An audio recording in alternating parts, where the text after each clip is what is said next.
Yesterday we talked about goals and resolutions. Today let's talk about choices and decisions because the choices we make, the decisions we make really impact how our goals come out, right? So the choices that we make, what are the impacts that our choices have, that our decisions have on the goals that we try to make? So why is making choices so difficult sometimes? Well, really it comes down to three things. It's a combination of your brain, your feelings, your past experiences, and really the environment around us, right? So how does our brain help us decide?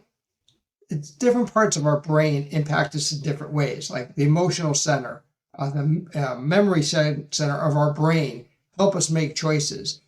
Sometimes our brain wants to take a shortcut called a bias or heuristics to make a decision faster. But these shortcuts can sometimes lead us to jump to conclusions and miss important details. So again, when we're talking about our goals, we really need to be kind of finite in the decisions that we're making so we don't stray, right? We don't move away from what really is important to us.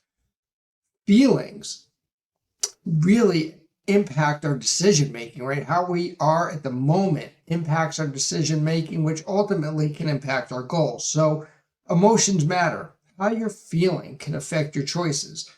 When you're happy, you're sad, you're angry, all of those emotions are going to play into your decision making. So having a being in the right mental place, having kind of the right mindset really is important when it comes down to how you're feeling and the decisions that you're making as they impact your goals.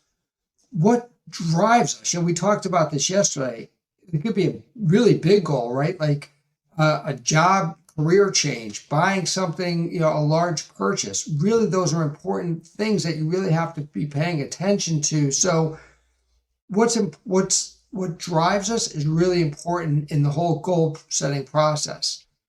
Learning from the past, right? When we're talking about decision making, our past experiences, good and bad, teach us and shape our choices, both current choices and future choices. So learning from the past is really, really super critical to the whole process. Fitting in with people, right? So a lot of times the choices we make, you hear that expression of, living up to the Joneses, right? So what are your neighbors? What are your friends? How are they living their life? And do you want to mirror that? And sometimes we just can't, right? They're in a different place in their life, but we want to mimic them. We don't want to be kind of left behind. And so sometimes we make those choices and those decisions based on that emotional feeling of, well, if X person has this great car, I want to have that great car.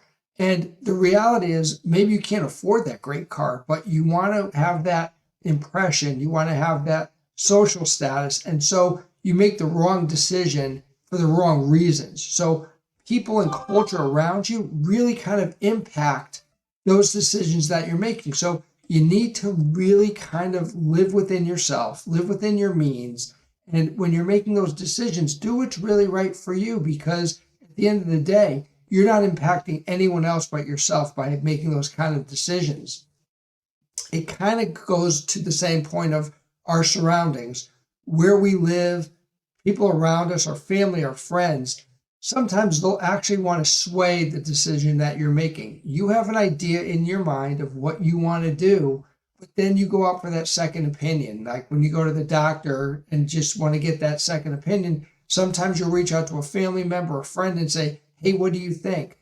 Sometimes they'll agree with your decisions and sometimes they won't. You need to be really open to the fact that not everyone is going to agree with you. And sometimes unintentionally, they're going to give you some bad decisions. They're going to point you down the wrong path. And you really need to be very focused on what it is you want to do. So when you hear those kind of inputs from people, you aren't swayed to make that wrong decision, because you absolutely need to be crystal clear. We talked about this yesterday with SMART goals. You have to be very, very clear on what it is that you want, so that as you get that pressure from other people, external, it could be, again, it could be a social thing, it could be a status thing, it could be a work thing.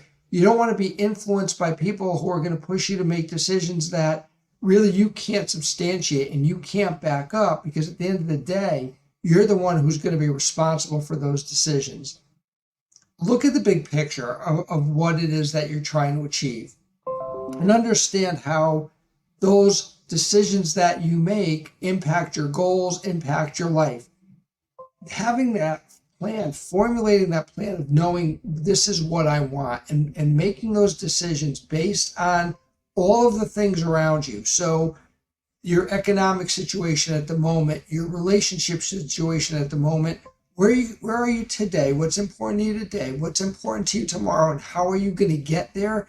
And make those decisions today, taking all of that into account, so that you have a really good plan going forward. You're meeting your SMART goals. You're making the right decisions. And it all comes down to process, right? As simple as it may sound, sometimes we get so overwhelmed by the situation that we're not making those really key decisions. We're not thinking through the process. So it's really important to understand exactly what it is that you want and then make those decisions accordingly. So let's talk about for a second just a couple of people who made really strong decisions, right? So if you think about people like I saw a video the other day on Arnold Schwarzenegger, and how he had just completed a movie, and he was offered a huge amount of money to make the sequel,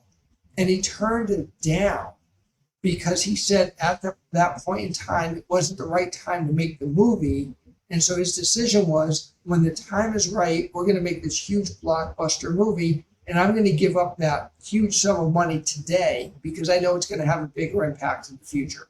And that's what we were just talking about a moment ago, is planning for today, but also planning for the future. So it's really something as you know, when you're in the moment, right, of Arnold Schwarzenegger going, hey, I can make $14 million today, or I can wait when the time is right and make 5 times that amount of money. And that's what he did. So he had this decision, he had this thought process, he had this goal in place of what his expectations were for the sequel, and it played out exactly the way he thought it was going to do. So that's where you really want to kind of focus your mind.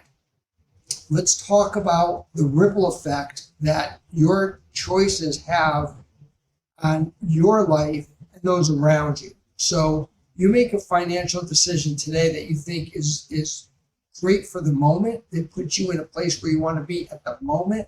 But what does that mean to everybody else? How does that impact those people around you? Because you made, if you want to call it, a selfish decision because it was really important to you at the time, but it has all these negative ripple effects going out to other people.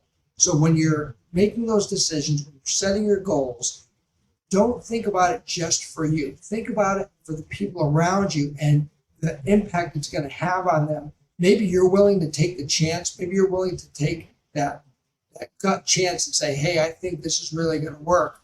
But what if it doesn't, right? So what are the ramifications, not only to you, but to your loved ones, if you make a decision based on a gut feeling at the moment without really kind of planning it out and laying it out? Some people are going to tell me, no, the way you do this is you really go out there and you take that chance and you make a calculated decision. And yes, there are times when a calculated decision can be the right decision, but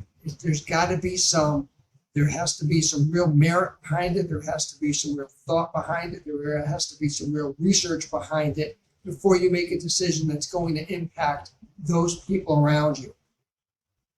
What impact will help? We talked about this yesterday too, right? When it comes to health and well-being, you make a decision, hey, I want to get healthy. Okay, that's great. What does that mean? What's the impact to you and to the people around you? If you're going to change your diet, is the expectation that the people around you are going to change their diet to do that? Are you going to take them to the gym? Are you going to engage them in what you're doing? Is the decision that you're making for your health something that you want to input on other people? For me, the answer is yes. If I'm going to go to the gym and I want to get healthy and the people around me are capable of doing it, then let's get them together, because the benefits are huge for all those people that are engaged in that, right? So those kind of decisions and talking out those decisions with other people, it isn't just you go and say, hey, partner, you're going to come to the gym with me 3 days a week or 5 days a week because I think it's the right thing for us. That decision has to be collective, right? And so it's very important that you don't just make off the cuff decisions for other people without having those conversations. And I know it sounds kind of simple and sounds pretty basic, but too often times people are brought into decisions without having the ability to really have that conversation and give their input and say, yeah, I'd like to do that, but I have all this stuff coming up. I don't think I can do it. And then that causes some rift because you want to get to the gym every day. They can only go 1 or 2 days a week and then something happens. And so when it comes to those kind of life decisions, it's really, really important that you involve all those people that are around you. Let's finish up really quick and just talk about when we're making decisions, limit your options, right? So when you're making a decision, there are so many things around you that are can impact your decision. So again, this kind of plays in your SMART goals. You want to be very specific. I call it kind of like having your blinders on, right? And this is being very focused and making your decisions based on what your goals are. Go back to your SMART goals, taking the time to really think it out and make sure that what you're doing isn't just right for you, but it's right for the people around you. The choices that you're making aren't just for you. And, I've talked before about selfishness and self-care and how important that is to you. And it is very important to you. But as you're expanding it and as you're making decisions, it's really embracing the power of the choice, right? So making sure that the choices that you make, you're looking at not only internally, but externally as well, and that they are going to benefit as many people as possible.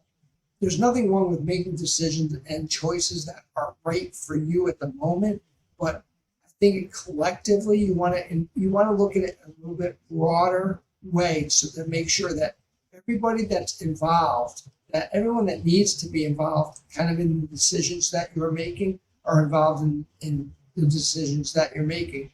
Because at the end of the day, when you're really happy, when you've made a really good decision, when you've made a really good choice, when you've set a really positive goal, that ripple effect, that impact it has, not only on you, but other people, is really what it's all about. So I just want to close today by saying, yesterday we talked about goals and SMART goals and how important they are. Today we're talking more about decisions and choices. And so I want to end this session today by just saying to you that the decisions and the choices that you make take input from a lot of different places. They don't make it a singular path to a decision and a choice. Do you take the time, do your homework, lay things out, get input from people, discuss things with people if it's going to impact them? Take the time. And, for me, it's PPA, pause, process, act. So pause for a moment when you're ready to make that choice or decision. Process all the parts of that go into it. Take your SMART goals into account, and then act on it. Be confident in what you're doing. Know that you may have to pivot and kind of fix things as they're moving along, but take the time. Pause, process, act. Take the time to make sure that you're making the best decision and the best choice that you can. If you want to learn more about the documentation that goes around this, the thought process that goes around it, go to my website, unlocktheday.com. I have a lot of documentation there. If you want to talk more about it, reach out. There's a link on the website so we can have some one-on-one time. I'm happy to have that conversation. Have a great day. Talk to you soon.